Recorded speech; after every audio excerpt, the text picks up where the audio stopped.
चाहे भारत की डीआरडीओ जैसी प्रतिष्ठित डिफेंस मैन्युफैक्चरिंग कंपनी हो या इसरो जैसी विश्व की अनोखी अंतरिक्ष एजेंसी, दोनों संस्थाएं लगातार ऐसे अद्वितीय कारनामे करने में जुटी हुई हैं जो अब तक केवल कुछ गिने-चुने देशों ने किए हैं या फिर किसी ने कभी किए ही नहीं। हाल ही में भारतीय अंतरिक्ष एजेंसी इसरो ने एक ऐसा अद्भुत कार्य किया है जिसने दुनिया के बड़े-बड़े देशों को हैरान कर दिया है। ताजा खबर के अनुसार इसरो ने विज्ञान के क्षेत्र में एक बड़ी उपलब्धि हासिल की है।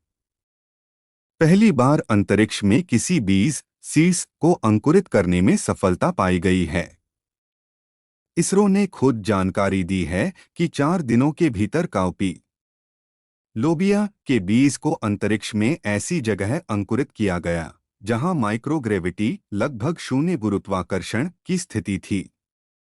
यह उपलब्धि इसरो के लिए बेहद बड़ी है और इसी कारण अब अमेरिका, ऑस्ट्रेलिया और रूस जैसे देशों की कंपनियां इसरो के साथ काम करने के लिए उत्सुकता से कतार में खड़ी नजर आ रही हैं।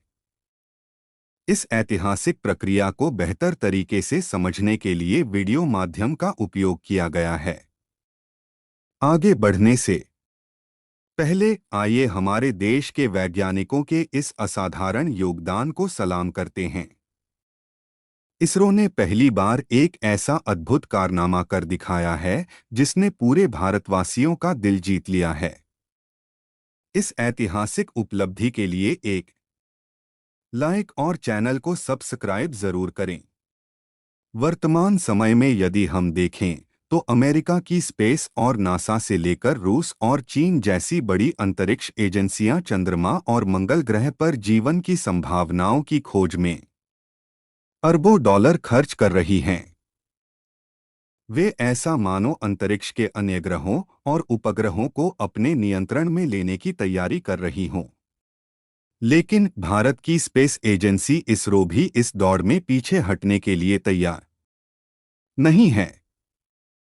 इसरो ने बहुत कम समय में अंतरिक्ष की दौड़ में उल्लेखनीय प्रगति की है। अंतर्राष्ट्रीय स्तर पर जहां नासा और यूरोपीय स्पेस एजेंसी का वार्षिक बजट लगभग 30 अरब डॉलर तक होता है, वहीं इसरो मात्र 1.5 से 2 अरब डॉलर के बजट में वह चमत्कार कर रही है जिसे देखकर बड़ी-बड़ी स्पेस एजेंसियां भी हैरान हैं। सबसे दिलचस्प बात यह है कि इतने कम बजट में इसरो कैसे भारी भरकम रॉकेट और अंतरिक्ष मिशन को सफलतापूर्वक लॉन्च कर रही है। यह भारत की वैज्ञानिक क्षमताओं, नवाचार और समर्पण का जीता जागता उदाहरण है।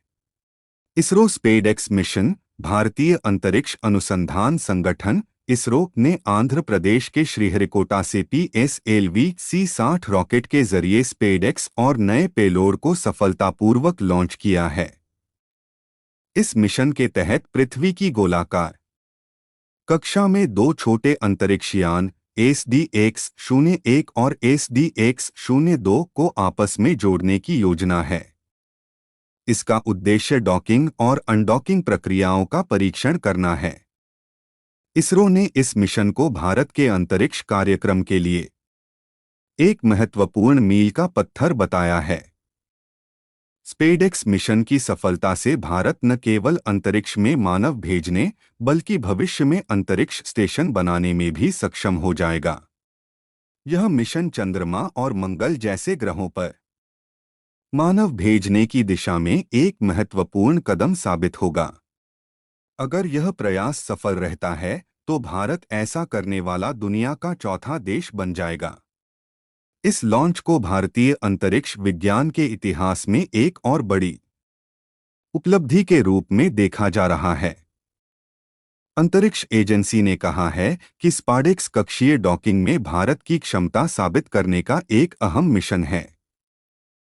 इससे भविष्य में मानव युक्त अंतरिक्ष मिशन और उपग्रह सेवा मिशनों को भेजने में यह महत्वपूर्ण साबित होगा।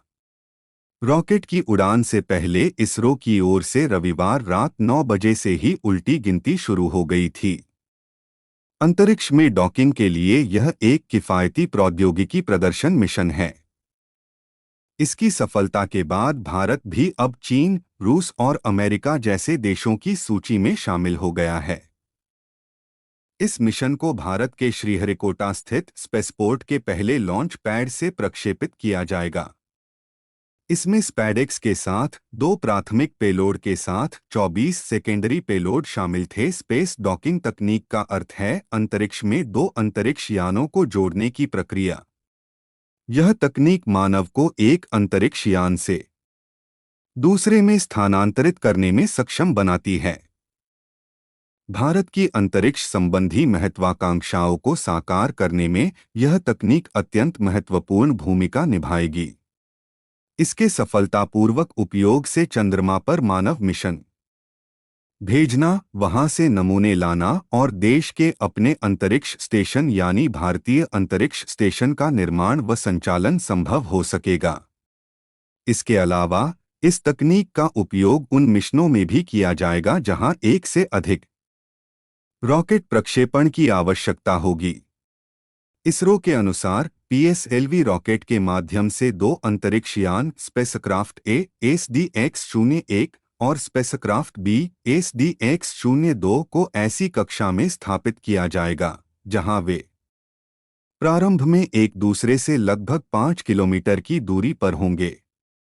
बाद में इसरो के वैज्ञानिक इन्हें 3 मीटर की दूरी तक लाने का प्रयास करेंगे, जिसके बाद वे पृथ्वी से लगभग 470 किलोमीटर की ऊंचाई पर आपस में जुड़ जाएंगे। यह प्रक्रिया निर्धारित प्रक्षेपण के 10 से 14 दिन बाद पूरी होने की उम्मीद है। स्पैडेक्स मिशन के तहत स्पेसक्राफ्ट ए में हाई रेजोल्यूशन कैमरा लगाया गया है, जबकि स्पेसक्राफ्ट बी में मिनिएचर मल्टीस्पेक्ट्रल पेलोड और रेडिएशन मॉनिटर पेलोड लगाए गए हैं। ये उपकरण उच्च गुणवत्ता वाली तस्वीरें लेने, प्राकृतिक संसाधनों की निगरानी, वनस्पति अध्ययन और अन्य महत्वपूर्ण जानकारियां प्रदान करेंगे।